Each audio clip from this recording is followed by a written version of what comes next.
Blue Chip Bulletin. Financial market updates and insights. When it comes to cybersecurity, things move at lightning speed. And one of the giants in the space, Palo Alto Networks, just dropped their latest earnings report. Honestly, it tells a really fascinating story about smart growth, big profits, and an even bigger bet on where the industry is headed. So let's get into it and decode what it all means. Right out of the gate, bam! The number that got everyone talking was this massive earnings beat. Palo Alto Networks didn't just scrape by Wall Street's expectations for their fourth quarter. They blew right past them with an earnings per share surprise of almost 8%. Now, a number like that, it really makes you sit up and ask, okay, what is going on under the hood here? And let's be clear, this wasn't just a one-trick pony. It was a beat across the board. Revenue came in higher than expected at $2.54 billion. And on the bottom line, that earnings per share number was a full 7 cents higher than anyone predicted. You know what's really impressive, though?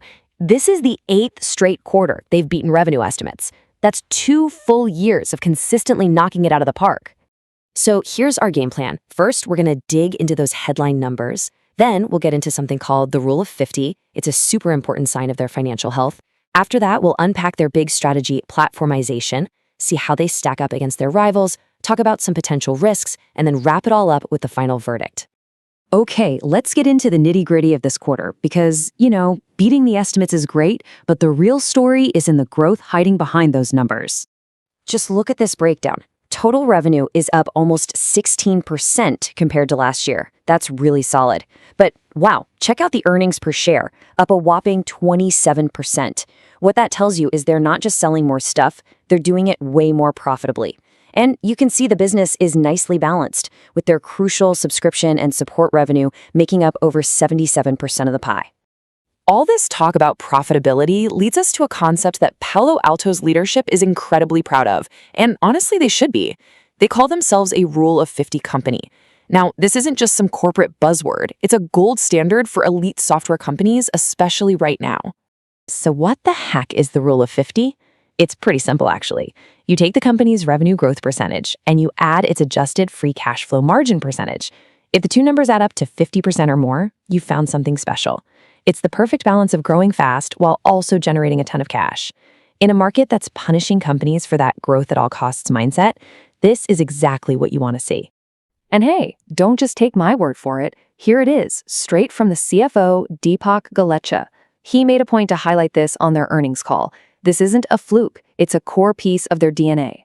For their full fiscal year, their score was 53%, clearing that elite bar yet again. This timeline really puts it into perspective. We're talking about a 5-year streak of performing at a level that most tech companies can only dream of.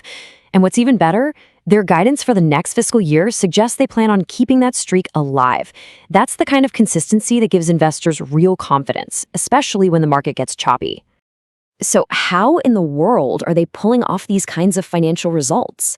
Well, that brings us to the engine behind everything, their strategy of platformization. This is their massive bet on the future of cybersecurity, and it is absolutely paying off.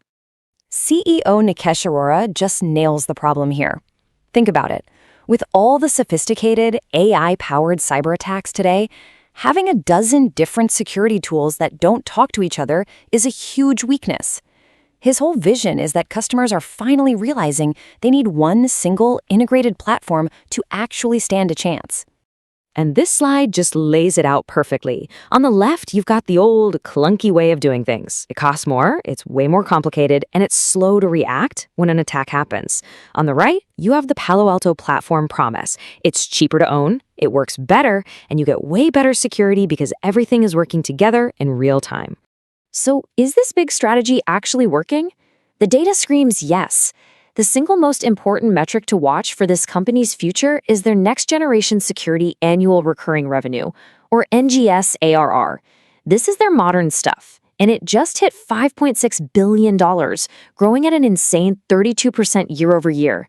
And if you look closer, the AI-related part of that shot up 150%. That's not just growth, my friends, that's acceleration. It proves customers are all in on this platform idea.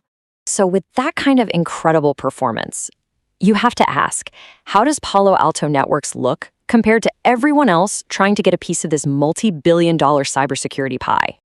Well, a great way to measure competitive strength is by looking at gross margin. And Palo Alto Networks came in at 75.8%. In the cutthroat world of cybersecurity software, anything over 75% is considered best in class. Having that kind of profitability gives them a huge war chest to pour back into research and make big strategic moves, which is a massive advantage. And that awesome efficiency, it translates directly into cold, hard cash. With a free cash flow margin of 38% for the whole year, they are an absolute cash-generating machine. That kind of financial firepower lets them invest heavily, snap up other companies, and basically weather any economic storm from a position of serious strength. And it's all backed by a super strong balance sheet, with their cash going from $1.5 billion to over $2.2 billion in just 1 year. Of course, it can't all be sunshine and roses. No investment is without its risks, and even for a star performer like Palo Alto Networks, there are some pretty significant things to keep an eye on, especially with all the volatility we've seen in the tech sector lately. And the biggest risk on the horizon also happens to be their biggest bet. The company just announced they want to buy identity security leader CyberArk for a mind-boggling $25 billion. It's a super bold move to bring a key piece of the security puzzle into their platform, but a deal this huge comes with just enormous risk. And let's be real about what those risks are. First, just trying to merge two massive tech companies is a nightmare. Second, a deal this big could put a temporary dent in those amazing profit margins we were just talking about.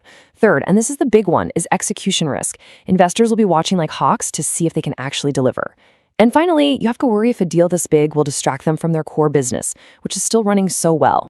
All right, so after digging through all the numbers, the strategy, and the risks, what are the big takeaways? What do you really need to know?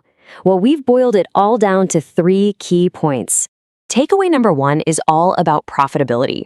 In a market that has really turned against unprofitable tech companies, Palo Alto Networks' mastery of the Rule of 50 for 5 straight years is proof that their model is not just scalable, it's also incredibly tough and resilient. They show you can have both explosive growth and financial discipline. Second, platform velocity. That 32% growth in their next-gen security ARR, that is the ultimate proof. This isn't just a cool idea on a PowerPoint slide. The numbers show that customers are buying into their platform vision in a big way, and it's actually speeding up. This is the engine that's going to drive their value for years to come. And the final takeaway is about what to watch for next. Look, the company's future looks incredibly bright, but it all hinges on execution. The core business is a beast, but the success or failure of this massive CyberArk deal will be the single biggest test for the company and the number one thing that will move the stock from here. So where does all this leave investors? Well, Wall Street is pretty much all in, with a firm buy rating and price targets sitting mostly in that $220 to $250 range, which suggests a lot of room to run. The company itself is aiming for $15 billion in next-gen security revenue by 2030. But as they take on their biggest challenge ever, the big question is, even after all this success, is this cybersecurity giant's biggest growth still ahead?